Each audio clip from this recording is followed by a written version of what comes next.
संत राम उदासी दी कलम लिखदी है, मियाँ मीर जी रखो हरमंदर दी नींह बिथ्या सिੱਖੀ ਦੀ ਜੁਗਾਂ तक हरी होवे बने ਠਾਹਰ ਜੁਝਾਰੂਆਂ ਯੋਧਿਆਂ ਦੀ ਲੋੜ ਪਵੇ ਤਾਂ ਚਮਕੌਰ ਦੀ ਗੜੀ ਹੋਵੇ। 5 ਜੂਨ 1984 ਦਾ ਦਿਨ ਵੀ ਅਜਿਹਾ ਚੜਿਆ ਕਿ ਸੱਚਖੰਡ ਸ਼੍ਰੀ ਦਰਬਾਰ ਸਾਹਿਬ ਦੀ ਪਵਿੱਤਰ ਧਰਤੀ ਚਮਕੌਰ ਦੀ ਗੜੀ ਵਾਂਗ ਕਰ ਜੁੱਠੀ। ਭਾਰਤੀ ਫੌਜ ਦੇ ਕੋਲ ਤੋਪਾਂ, ਬੰਬ, ਗ੍ਰਨੇਡ, ਸਰੀਰ ਨੂੰ ਮਿੰਟਾਂ ਦੇ ਵਿੱਚ ਛੱਲੀ ਕਰਨ ਵਾਲੀਆਂ ਮਸ਼ੀਨ ਗੰਨਾਂ ਅਤੇ ਹੋਰ ਆਧੁਨਿਕ ਮਾਰੂ ਹਥਿਆਰ ਅਤੇ ਹਜ਼ਾਰਾਂ ਦੀ ਗਿਣਤੀ ਦੇ ਵਿੱਚ ਜਵਾਨ ਸਨ। ਦਰਬਾਰ ਸਾਹਿਬ ਦੇ ਅੰਦਰ ਹਮਲੇ ਦਾ ਜਵਾਬ ਦੇਣ ਵਾਲੇ ਸਿੰਘਾਂ ਦੀ ਗਿਣਤੀ 200 ਦੇ ਕਰੀਬ ਦੱਸੀ ਜਾਂਦੀ ਹੈ। 4 ਜੂਨ ਦੇ ਭਿਆਨਕ ਹਮਲੇ ਤੋਂ ਬਾਅਦ 5 ਜੂਨ ਦੇ ਇਸ ਦਿਨ ਨੇ ਉਸ ਤੋਂ ਵੀ ਦਰਦਨਾਕ ਅਤੇ ਦਿਲ ਕੰਬਾਊ ਖੂਨੀ ਹਮਲੇ ਦੀ ਦਾਸਤਾਂ ਹੰਢਾਈ ਹੈ। 4 ਅਤੇ 5 ਜੂਨ ਦੀ ਦਰਮਿਆਨੀ ਰਾਤ ਨੂੰ ਫੌਜ ਦੁਆਰਾ ਲਗਾਤਾਰ ਦਰਬਾਰ ਸਾਹਿਬ ਦੇ ਉੱਪਰ ਗੋਲੀਆਂ ਦਾ ਮੀਂਹ ਵਰਾਇਆ ਜਾਂਦਾ ਰਿਹਾ। ਇਸ ਵੇਲੇ ਫੌਜ ਦਾ ਪਹਿਲਾ ਨਿਸ਼ਾਨਾ ਇਹ ਸੀ ਕਿ ਸਿੰਘਾਂ ਦੇ ਮੂਹਰਲੇ ਦਿਖਦੇ ਉੱਚੇ ਟਿਕਾਣਿਆਂ ਨੂੰ ਤਬਾਹ ਕੀਤਾ ਜਾਵੇ। ਫੌਜ ਅਤੇ ਭਾਰਤੀ ਸਰਕਾਰ ਦੀ ਮਨਸ਼ਾ ਸੀ ਕਿ ਜਲਦ ਤੋਂ ਜਲਦ ਖਾੜਕੂ ਸਿੰਘਾਂ ਨੂੰ ਮਾਰ ਮੁਕਾ ਦਿੱਤਾ ਜਾਵੇ ਅਤੇ ਇਸ ਦੇ ਨਾਲ ਹੀ ਭਾਰਤੀ ਫੌਜ ਦਰਬਾਰ ਸਾਹਿਬ ਦੇ ਉੱਪਰ ਕਬਜ਼ਾ ਕਰ ਲਵੇ। 5 ਜੂਨ ਦੀ ਸਵੇਰ 4:15 ਦੇ ਕਰੀਬ ਭਾਰਤੀ ਫੌਜ ਦੁਆਰਾ ਦਰਬਾਰ ਸਾਹਿਬ ਦੇ ਵੱਲ ਬੰਬਾਂ ਤੇ ਗ੍ਰਨੇਡਾਂ ਦੇ ਨਾਲ ਹਮਲੇ ਕਰਨੇ ਸ਼ੁਰੂ ਕਰ ਦਿੱਤੇ ਜਾਂਦੇ ਨੇ। ਦੋਹਾਂ ਪਾਸਿਆਂ ਤੋਂ ਸਮਾਨ ਤੱਕ ਦਹਿਕਦੀ ਗੋਲੀਬਾਰੀ ਚੱਲ ਪੈਂਦੀ ਹੈ। ਫੌਜ ਵੱਲੋਂ ਦਾਗੇ ਜਾ ਰਹੇ ਤੋਪਾਂ ਦੇ 8 ਗੋਲੇ ਸਿੰਧੀਆਂ ਦੀ ਧਰਮਸ਼ਾਲਾ ਤੇ ਲੱਗੇ। ਇਸ ਖੜਾਕ ਦੇ ਨਾਲ ਦਰਬਾਰ ਸਾਹਿਬ ਦੀ ਇਮਾਰਤ ਵੀ ਕੰਬ ਰਹੀ ਸੀ। ਇਸ ਦਿਨ ਚਾਰੇ ਪਾਸੇ ਤੋਂ ਪਰਿਕਰਮਾ ਦੇ ਅੰਦਰ ਦਰਬਾਰ ਸਾਹਿਬ ਦੇ ਅੰਦਰ ਵੀ ਗੋਲੀਆਂ ਲੱਗਣੀਆਂ ਸ਼ੁਰੂ ਹੋ ਗਈਆਂ ਸਨ। ਦਰਬਾਰ ਸਾਹਿਬ ਦੇ ਅੰਦਰ ਮੌਜੂਦ ਸੇਵਾਦਾਰ ਅਤੇ ਸਿੱਖ ਸੰਗਤਾਂ ਵੱਖ-ਵੱਖ ਕਮਰਿਆਂ ਦੇ ਅੰਦਰ ਇਕੱਠੀਆਂ ਹੋ ਕੇ ਇਸ ਹਮਲੇ ਤੋਂ ਬਚਣ ਦੀ ਕੋਸ਼ਿਸ਼ ਕਰ ਰਹੀਆਂ ਸਨ। ਫੌਜ ਨੇ ਦਰਬਾਰ ਸਾਹਿਬ ਅਤੇ ਅਕਾਲ ਤਖਤ ਸਾਹਿਬ ਤੇ ਬਣੇ ਸਿੰਘਾਂ ਦੇ ਮਜ਼ਬੂਤ ਮੋਰਚਿਆਂ ਦੇ ਉੱਪਰ ਤੋਪਾਂ ਦੇ ਫਾਇਰ ਖੋਲ ਦਿੱਤੇ। ਇਸ ਦੇ ਨਾਲ ਹੀ ਰੌਕਟਾਂ, ਬੰਬਾਂ, ਗ੍ਰਨੇਡਾਂ ਤੇ ਹੋਰ ਮਾਰੂ ਹਥਿਆਰਾਂ ਦੇ ਹਮਲੇ ਵੀ ਜਾਰੀ ਰਹੇ। ਇਹ ਅੱਗ ਵਰਾਉਂਦੇ ਗੋਲੇ ਅਜਿਹੇ ਸਨ ਕਿ ਜਿਸ ਮੋਰਚੇ ਤੇ ਡਿੱਗਦੇ ਸਿੰਘਾਂ ਦੇ ਸਰੀਰ ਟੁਕੜੇ-ਟੁਕੜੇ ਹੋ ਜਾਂਦੇ। ਫੌਜੀਆਂ ਦੀਆਂ ਲਾਸ਼ਾਂ ਵੀ ਇੱਧਰ-ਉੱਧਰ ਵਿਛੀਆਂ ਦਿਖਾਈ ਦੇ ਰਹੀਆਂ ਸਨ। ਇਸ ਸਮੇਂ ਤੱਕ ਪੰਜਾਬ ਦੇ ਅੰਦਰ 36 ਘੰਟੇ ਦਾ ਹੋਰ ਕਰਫਿਊ ਲਾਗੂ ਕਰ ਦਿੱਤਾ ਗਿਆ ਸੀ। ਅੰਮ੍ਰਿਤਸਰ ਸ਼ਹਿਰ ਬਾਰੂਦ ਦੇ ਧੂਏ ਦੇ ਨਾਲ ਦਹਿਲ ਰਿਹਾ ਸੀ। ਫੌਜ ਹਰ ਵਾਰ ਨਵੀਂ ਨੀਤੀ ਘੜਦੀ ਤੇ ਦਰਬਾਰ ਸਾਹਿਬ ਦੇ ਅੰਦਰ ਦਾਖਲ ਹੋਣ ਦਾ ਯਤਨ ਕੀਤਾ ਜਾਂਦਾ, ਪਰ ਅੱਗੋਂ ਸਿੰਘਾਂ ਦਾ ਜਵਾਬ ਅਜਿਹਾ ਆਉਂਦਾ ਕਿ ਫੌਜ ਦੇ ਸਾਰੇ ਜਵਾਨ ਥਾਂ ਹੀ ਚਿੱਤ ਹੋ ਜਾਂਦੇ। 5 ਜੂਨ ਦੀ ਸ਼ਾਮ ਤੱਕ ਫੌਜ ਨੇ ਟੈਂਪਲ ਵਿਊ ਹੋਟਲ, ਬ੍ਰਹਮ ਬੂਟਾ ਅਖਾੜਾ ਤੇ ਪਰਿਕਰਮਾ ਦੀ ਘੰਟਾ ਘਰ ਵਾਲੀ ਬਾਹੀ ਦੇ ਉੱਪਰ ਛੱਤਾਂ ਦੇ ਬਣਾਏ ਲਗਭਗ ਸਾਰੇ ਮੋਰਚੇ ਨਸ਼ਟ ਕਰ ਦਿੱਤੇ ਸਨ। ਇਤਿਹਾਸ ਦੇ ਵਿੱਚ ਜ਼ਿਕਰ ਮਿਲਦਾ ਹੈ ਕਿ 18ਵੀਂ ਸਦੀ ਦੇ ਵਿੱਚ ਮਹਾਰਾਜਾ ਰਣਜੀਤ ਸਿੰਘ ਦੇ ਰਾਜਕਾਲ ਦੌਰਾਨ ਉਸਾਰੇ ਗਏ ਇਤਿਹਾਸਿਕ ਬੁੰਗਿਆਂ ਦੀਆਂ ਟੀਸੀਆਂ ਤੋਪਾਂ ਦੇ ਗੋਲਿਆਂ ਨਾਲ ਠੀਕਰੀ ਹੋ ਗਈਆਂ ਸਨ। ਸਿੰਘਾਂ ਦੇ ਨੰਗੇ ਟਿਕਾਣਿਆਂ ਨੂੰ ਨਸ਼ਟ ਕਰਨ ਤੋਂ ਬਾਅਦ ਹੁਣ ਫੌਜ ਨੇ ਦਰਬਾਰ ਸਾਹਿਬ ਦੇ ਅੰਦਰ ਦਾਖਲ ਹੋ ਕੇ ਅਕਾਲ ਤਖਤ ਸਾਹਿਬ ਉੱਤੇ ਕਬਜ਼ਾ ਜਮਾਉਣ ਦੀ ਆਪਣੀ ਰਣਨੀਤਿਕ ਕਾਰਵਾਈ ਨੂੰ ਸ਼ੁਰੂ ਕਰ ਦਿੱਤਾ। ਸਰਬਜੀਤ ਸਿੰਘ ਘੁਮਾਣ ਆਪਣੀ ਕਿਤਾਬ 1984 ਹਿੰਦੁਸਤਾਨੀ ਕਹਿਰ ਦੇ ਵਿੱਚ ਲਿਖਦੇ ਨੇ, ਸ਼ਾਮ ਦੇ ਕੋਈ 8 ਵਜੇ ਫੌਜ ਨੇ ਪਾਪੜਾਂ ਵਾਲੇ ਬਾਜ਼ਾਰ ਵੱਲੋਂ ਤੰਗ ਗਲੀਆਂ ਵਿੱਚੋਂ ਸ਼੍ਰੀ ਅਕਾਲ ਤਖਤ ਸਾਹਿਬ ਨੂੰ ਘੇਰਾ ਪਾਉਣ ਦਾ ਯਤਨ ਕੀਤਾ। ਫੌਜੀਆਂ ਨੂੰ ਮਿਲ ਰਹੇ ਆਰਡਰਾਂ ਦੀ ਆਵਾਜ਼ ਸੁਣ ਰਹੀ ਸੀ, ਪਰ ਸਾਡੇ ਪਾਸੇ ਦੀ ਗੁੱਟ ਵੱਲੋਂ ਸਿੰਘਾਂ ਨੇ ਪਿਛਲੀ ਗਲੀ ਵਿੱਚ ਦਾਖਲ ਹੋਏ ਫੌਜੀਆਂ ਦੇ ਉੱਪਰ ਅਚਾਨਕ ਕੁਝ ਸੁੱਟਿਆ ਅਤੇ ਫੌਜੀਆਂ ਦੀ ਮਾਰ ਦੀਏ ਕਹਿੰਦਿਆਂ ਦੀ ਆਵਾਜ਼ ਸਾਨੂੰ ਸੁਣਾਈ ਦਿੱਤੀ। ਸ਼ਾਇਦ ਉੱਥੇ ਸਾਰੇ ਫੌਜੀ ਹੀ ਮਾਰੇ ਗਏ। ਫੌਜੀ ਜਰਨੈਲ general KS Brar, major general Sundarji ਅਤੇ ਹੋਰ ਸਭ ਉੱਚ ਕੋਟੀ ਦੇ ਫੌਜੀ ਮਾਹਰਾਂ ਨੇ ਦਰਬਾਰ ਸਾਹਿਬ ਦੇ ਅੰਦਰ ਚਾਰੇ ਪਾਸਿਆਂ ਤੋਂ ਫੌਜ ਨੂੰ ਦਾਖਲ ਕਰਨ ਦੀ ਰਣਨੀਤੀ ਘੜੀ। ਘੰਟਾ ਘਰ ਪਾਸੇ ਸਭ ਤੋਂ ਉੱਤਮ ਗਿਣੇ ਜਾਂਦੇ 10 ਗਾਰਡਸ ਦੇ ਕਮਾਂਡੋਆਂ ਨੇ ਕਮਾਨ ਸੰਭਾਲੀ। ਇਸ ਮੋਰਚੇ ਦੀ ਕਮਾਂਡ ਜਨਰਲ KS ਬਰਾੜ ਦੇ ਹੱਥ ਸੀ। ਇਸ ਮੋਰਚੇ ਨੇ ਘੰਟਾ ਘਰ ਪਾਸੇ ਤੋਂ ਮੁੱਖ ਦੁਆਰ ਰਾਹੀਂ ਪਰਿਕਰਮਾ ਦੇ ਅੰਦਰ ਦਾਖਲ ਹੋ ਕੇ ਅਕਾਲ ਤਖਤ ਸਾਹਿਬ ਤੱਕ ਪਹੁੰਚਣ ਲਈ ਰਾਹ ਸਾਫ਼ ਕਰਨਾ ਸੀ। ਮਦਰਾਸ ਰੈਜੀਮੈਂਟ ਦੀ 26ਵੀਂ ਬਟਾਲੀਅਨ ਦੇ ਦਸਤਿਆਂ ਤੇ ਗੋਤਾਖੋਰਾਂ ਨੂੰ ਮੰਜੀ ਸਾਹਿਬ ਵਾਲੇ ਪਾਸੇ ਤੋਂ ਦਰਬਾਰ ਸਾਹਿਬ ਦੇ ਅੰਦਰ ਦਾਖਲ ਹੋਣ ਦੇ ਆਦੇਸ਼ ਸਨ। ਇਸੇ ਤਰ੍ਹਾਂ ਦੱਖਣ ਵਾਲੇ ਪਾਸੇ ਸ਼ਹੀਦਾਂ ਵਾਲੇ ਗੇਟ ਰਾਹੀਂ ਪਰਿਕਰਮਾ ਦੇ ਅੰਦਰ ਦਾਖਲ ਹੋਣ ਲਈ ਗੜਵਾਲ ਰੈਜੀਮੈਂਟ ਦੀ 9ਵੀਂ ਬਟਾਲੀਅਨ ਨੂੰ ਤਾਇਨਾਤ ਕੀਤਾ ਗਿਆ। ਕੁਮਾਊਂ ਰੈਜੀਮੈਂਟ ਦੀ 9ਵੀਂ ਬਟਾਲੀਅਨ ਦਾ ਕੰਮ ਸਰਾਂ ਵਾਲੇ ਸਮੁੱਚੇ ਖੇਤਰ ਵਿੱਚ ਕਬਜ਼ਾ ਕਰਨ ਦਾ ਸੀ। ਦਰਜਨ ਤੋਂ ਵੱਧ ਵਿਜੰਤਾ ਟੈਂਕਾਂ ਨੂੰ ਕਰੀਬ 7 mm ਮਸ਼ੀਨ ਗੰਨਾਂ ਦੇ ਗੋਲੇ ਦਾਗਣ ਦੇ ਲਈ ਦਰਬਾਰ ਸਾਹਿਬ ਦੇ ਆਲੇ ਦੁਆਲੇ ਤਾਇਨਾਤ ਕੀਤਾ ਗਿਆ।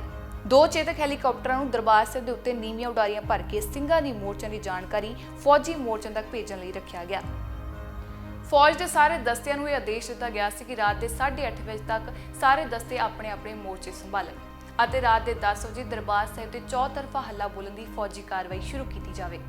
ਇਹ ਵੀ ਮਿੱਥਿਆ ਗਿਆ ਸੀ ਕਿ ਫੌਜ ਦੁਆਰਾ ਆਪਰੇਸ਼ਨ ਦਾ ਪਹਿਲਾ ਪੜਾਅ ਜੋ ਕਿ ਜੁਝਾਰੂ ਸਿੰਘਾਂ ਦੀ ਲੜਾਕੂ ਸ਼ਕਤੀ ਨੂੰ ਖਤਮ ਕਰਨ ਦਾ ਸੀ, ਉਹ 1 ਵਜੇ ਤੱਕ ਪੂਰਾ ਕਰ ਲਿਆ ਜਾਵੇਗਾ। ਪਰ ਜਿਹੜੇ ਪਾਸੇ ਤੋਂ ਵੀ ਜਿਸ ਵੀ ਤਰੀਕੇ ਦੇ ਨਾਲ ਫੌਜ ਦਰਬਾਰ ਸਾਹਿਬ ਦੇ ਅੰਦਰ ਪੈਰ ਰੱਖਣ ਦੀ ਕੋਸ਼ਿਸ਼ ਕਰਦੀ, ਸਿੰਘਾਂ ਦੇ ਜਵਾਬੀ ਹਮਲੇ ਜਵਾਨਾਂ ਨੂੰ ਥਾਵੇਂ ਹੀ ਚਿੱਤ ਕਰ ਦਿੰਦੇ। ਲੰਗਰ ਹਾਲ ਵਾਲੇ ਪਾਸੇ ਭਾਈ ਥਾਰਾ ਸਿੰਘ, ਭਾਈ ਅਮਰੀਕ ਸਿੰਘ ਤੇ ਹੋਰਨਾਂ ਸਿੰਘਾਂ ਦਾ ਮੋਰਚਾ ਸੀ। ਲੰਗਰ ਹਾਲ ਵਾਲੇ ਪਾਸੇ ਤਾਇਨਾਤ ਮਦਰਾਸ ਰੈਜੀਮੈਂਟ ਵਾਲੇ ਮੋਰਚੇ ਤੋਂ 3 ਫੌਜੀ ਦਸਤੇ ਅੰਦਰ ਵੜਨ ਦੇ ਲਈ ਬਾਰ-ਬਾਰ ਅੱਗੇ ਵਧਾਏ ਗਏ।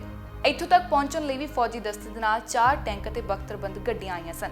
ਪਰ ਇਨ੍ਹਾਂ ਫੌਜੀ ਦਸਤਿਆਂ ਵਿੱਚੋਂ ਇੱਕ ਵੀ ਜਵਾਨ ਦਰਬਾਰ ਸਾਹਿਬ ਦੀ ਦਲੀਸ ਤੱਕ ਹੀ ਉੱਪਰ ਨੂੰ ਚੜ੍ਹਦੀਆਂ ਪੌੜੀਆਂ ਤੱਕ ਵੀ ਪਹੁੰਚ ਨਾ ਸਕਿਆ।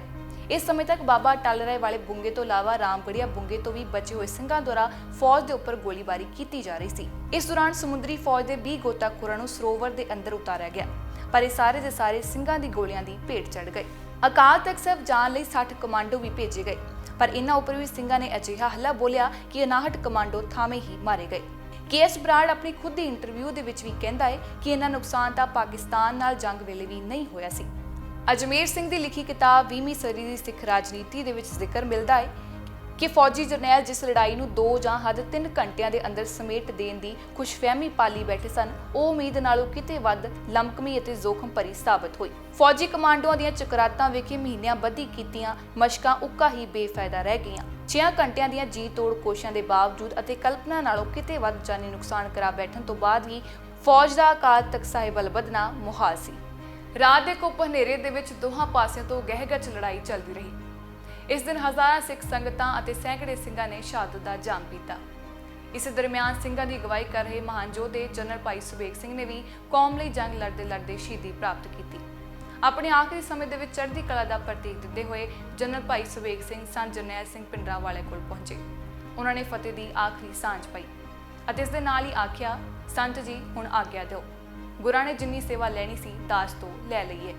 इतिहास ਦੇ ਵਿੱਚ ਇਹ ਵੀ ਜ਼ਿਕਰ ਮਿਲਦਾ ਹੈ ਕਿ ਉਸ ਸਮੇਂ ਸੰਤ ਜੀ ਨੇ ਫਰਮਾਇਆ ਸੀ ਕਿ ਤੁਸੀਂ ਅੱਗੇ ਅੱਗੇ ਜਾਓ, ਅਸੀਂ ਵੀ ਤੁਹਾਡੇ ਪਿੱਛੇ ਪਿੱਛੇ ਥੋੜੇ ਹੀ ਸਮੇਂ ਵਿੱਚ ਆਵਾਂਗੇ।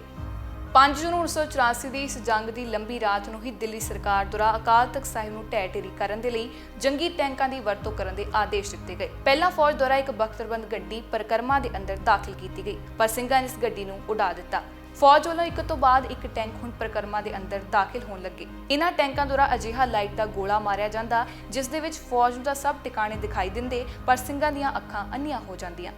फौज द्वारा जहरीली गैस का गोला भी अकाल तख्त साहिब दे वल सुट्टिया गया। इन्हां जंगी टैंकां ने 5 जून की सारी रात परिक्रमा के अंदर लगातार बंबारी की।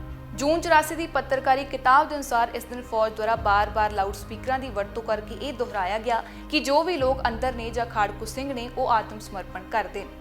BBC स्टेशन पर खबर चल रही सी कि 170 जाने ने आत्म समर्पण कर दिता है। ऑल इंडिया रेडियो ते बार बार ये सुनाया जा रहा सी कि अकाल तख्त साहिब के अंदर बैठे अतवादियों ने दरबार साहिब के वल सेध लगा के गोलियां चलाउणियां शुरू कर दित्तियां ने। याद करवा दिए कि जनरल KS बराड़ के शब्द सन कि 2 घंटिया के पिंडरांवाला गोडे टेक देवेगा, पर अज 5 दिन पूरे हो गए सन, पर फौज संत जरनैल सिंह पिंडरांवाले नूं हजे तक भी फड़ नहीं सी सकी। हुण फौजी जंगी टैंकां की भयानक बंबारी दे नाल 6 जून की काली सवेर चढ़न वाली सी। 1984 के तीजे घल्लूकारे का 6वां दिन भाव कि 6 जून 1984 वो दिन है जद कौम के महान हीरे संत जरनैल सिंह पिंडरांवाले ने शहादत का जाम पीता। कल के दिन का इतिहास भी तुहाडे नाल साझा करांगे। घल्लूकारे दे इस लड़ीवार इतिहास की जानकारी दे नाल जुड़े रहने लई साडे नाल इसी तरह बने रहो। वाहिगुरू जी का खालसा, वाहिगुरू जी की फतेह।